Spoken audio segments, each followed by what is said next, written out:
नमस्कार, ज्योती अन्नपूर्ण किचनमध्ये तुमचं स्वागत आहे. संक्रांतीच्या सर्वांना खूप खूप शुभेच्छा. तिळगुळ घ्या आणि गोड गोड बोला.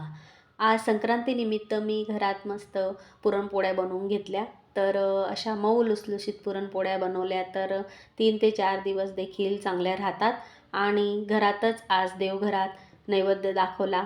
तसेच संक्रांतीनिमित्त सुगळपूजन करून घेतलं. संक्रांतीच्या दिवशी आपल्या देवघरातील कुलदेवीला वाण लावतात. त्याच्यासाठी हे 5 किंवा 7 सुगळ घ्यायचे आणि त्यांच्यामध्ये 5 प्रकारचे वेगवेगळे पदार्थ म्हणजे ऊस, बोरं, वाटाणे, हरभरे आणि तिळगुळ असं हे भरून सुगळ पूजन करायचं असतं. त्याला हळदी कुंकू व्हायचं आणि घरात आज जे जेवण बनवलेलं असतं तर त्याच्यासाठी मी पुरणपोळीच स्वयंपाक पूर्ण बनवून घेतलेला आहे. तर तोच नैवेद्य मी आज दाखवला आणि अशा पद्धतीने मकर संक्रांती मी आज साजरा केली.